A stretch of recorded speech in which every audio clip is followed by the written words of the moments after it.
Hi everyone, this is Nathan from the eBookReader.com. For this video review, I've got the Next3 tablet from a company called NextBook, eFun. So first thing is you can see it's got this cover it comes with. It's actually pretty nice. For a sub $200 e-reader, this is a pretty nice device. So far I've been pretty impressed with it. It's got the 8.4-inch screen, so it's larger than a lot of the other screens out there. The 7-inch is more popular, but I haven't seen a lot with this screen. I really like it actually. It's got the 4:3 ratio. The pixel resolution is not the greatest on the thing. It's only 800 by 600. That is one of its drawbacks. It's got a resistive touchscreen, and these resistive screens seem to be getting better all the time. This one works really well. This thing runs Android 2.1. I'm not sure if they'll be updating it. I don't think they are because they're coming out with a bunch of new tablets. One of them, the Next 4 in fact, will have Android 2.2, so I don't know if this one will be updated or not. So as you can see, this is how it comes up. This is your home menu. This thing's actually kind of annoying because it always says New York no matter what you change it to. So getting rid of that thing is probably the first thing you'll do.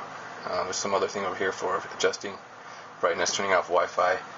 So the one thing, it doesn't come with very many apps pre-installed. It's not loaded with a bunch of junkware. So one thing you're going to need to do is install a bunch of apps. So this is what your home screen looks like normally. There's a few other apps. So this thing, it ties in with the Borders store. You hit that, it will launch a browser to go get ebooks from Borders. It has its own ebook app called eBook Reader. It shows up right here. It's a pretty basic app, but like I said, you can get your Borders ebooks on here. You just got to sign in with your Adobe Digital Editions account, and it works that way, and your books will all come in here. But this isn't the greatest app. I would suggest installing Aldico. It's Aldico 2.0. I've actually got a link for it on my website. So let me show you here really quick with this app. You have just a few different options. You got font size, you got go-to, bookmarks, table of contents. There's this auto flip feature, which I guess some people like. I would find it too stressful trying to make sure to keep up. But regardless, so you turn pages like so. You can use the buttons. So that's one kind of cool thing about the some apps, other reading apps, you can use the buttons, and some others don't. I've noticed it works with the Kindle app. Let me show you. So that was pretty much it for features. I don't believe there's any on-screen notes or anything like that. No dictionary. So, like I said, I would more. Here you got your home. See, it's got these on-screen buttons since it doesn't have the hardware buttons. Or you can hold this to go home. You hold the top button to go home. You hold this one to bring up the menu, which is kind of cool. So, like I was saying with the other e-reader apps, you can install a bunch of apps. So I have a lot of these on my website. You can come on my website and find a search for these and install them this way. You can also, it comes with this and app store already on here. You can open this up, install some apps. So another option is go to the Slide Me website, download their app. You can get apps from Slide Me. What I would suggest, I'm kind of all over the place here, I realize, is using the web browser and going to Android freeware. They got a bunch of apps. It's a little bit easier to download and search. See, I have it bookmarked over here. So overall, I'm pretty impressed with this device so far. I mean, the responsiveness of the touchscreen works well. Like I showed you, the stuff all seems to respond well. Scrolling is pretty smooth. This is a Dolphin Browser. It doesn't come with this one, but you can install it like from right here from this website. Like I said, there's a bunch of apps here. You can run searches, and they have some categories over here. This is a good place to install apps. Let's go back home. So that's a good web browser. I like using that browser. Opera Mini is another good one. It comes with the stock browser. It's decent, but it doesn't have a whole lot of features. It's just the same with any other Android device. Like I was saying, get this app. It's a lot better than the stock e-reader app, and they just updated this so you can import DRM'd content now. So the cool thing about that is you can, like most Adobe DRM supporting devices, you're stuck with their layout and their font choice. But with this app, you can change to, there's a whole bunch of different fonts. There's a bunch of different settings for line spacing, font type. I really like the Droid Sans font. It shows up good. It doesn't have any, jagged edges or anything. So this is a really cool app. It is a little bit slow at times. I think they'll probably update it soon. You can adjust the brightness over here. Let's go back up a little. Turn pages by touching. This one app, however, does not. These buttons don't work for turning pages. So it's got the new app. It has these cool features here. You got the dictionary. You can also look up on search in Google. You can also copy and paste, or copy text search. Like I said, you hold this button to bring up the menu.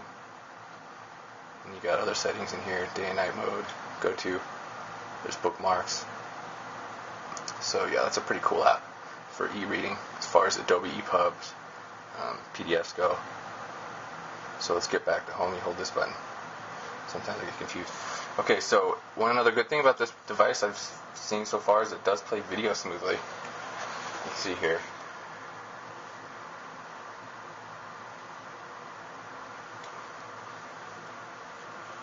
And it does have a halfway decent video player.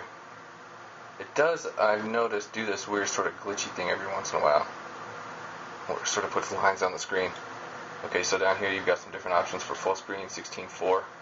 So this is actually probably the best video player as far as budget e-readers go, under $200 that I've seen. The Pocketbook IQ, Appendage and Novel, they're a little bit laggy. The Cruise Reader's okay, but the functioning isn't very good. See, it does do the twitching though. Some videos it seems to do that sometimes it doesn't. So I don't know, maybe it isn't as good as I'm playing it out to be here. So here you go back right there. As far as other videos, it supports, or it comes with this YouTube app, but I didn't understand it because it doesn't have a lot of the videos. I was running searches and most videos wouldn't show up. So this is the one that comes with YouTube Player. So that'll play videos. It doesn't seem to do high quality. And you can install this other one I found. This is on my website. It works with most of these e-readers here lately that other YouTube apps won't install. So it works pretty good.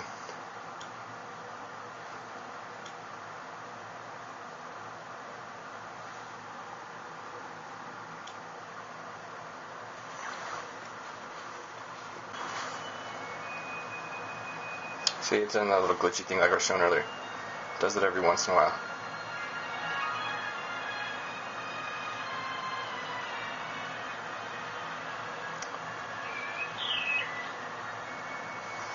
Okay, so then if you hold the menu button, you get up your options here. So that shows it in regular quality. You can watch it in HD quality. You can watch it in normal quality as well. So let's back on out of here. I'll show you some other things. This will take too long. Okay, so like I said, you can install those apps using the ways I described. You can get all these different ebook reading apps. Like Android has thousands of apps. So another thing you can do is set up the emulator on your computer to get Android access, Android market access, and get a bunch of other apps. Probably a hack will come along eventually to put it on here, but as it stands, I don't know of any. So there's other apps you can get, like calculators, dictionaries, email. I've got Google Maps to work. You can play games, Pandora Internet Radio. So another thing you need to know is about the File Explorer. It comes in here to your free SD card. You can put apps on your SD card to install whatever your ebooks. So one thing I noticed is that I don't like is that the stock home browser, or the home menu that this device has, doesn't work in landscape mode. I usually use landscape mode a lot. So one option you can do is install other homes. This ADW launcher is one option. It's over on those app stores I showed you. A couple other quick details. It runs Android 2.1, so you can install some the Adobe Reader app for PDFs. Doesn't have a whole lot of features, but it works good for viewing PDFs. You scroll through up and down, and then it takes a second to load the page. Of course, there's landscape mode, zoom. Hold down the, you got to open different venues. There's reflow, continuous scroll for the page. So that works for some basic PDF use. There's also some other free programs. And you've got the news apps for keeping updated on the news. You can get subscribed to your RSS feeds using the Google Reader, or NewsRoute is another popular RSS reader. So that about wraps up this ebook reader review for the Next3 from NextBook. Check out the ebookreader.com for the written review. I'll have a whole bunch of other details, as well as links to the stuff you saw in this review. Thanks for watching.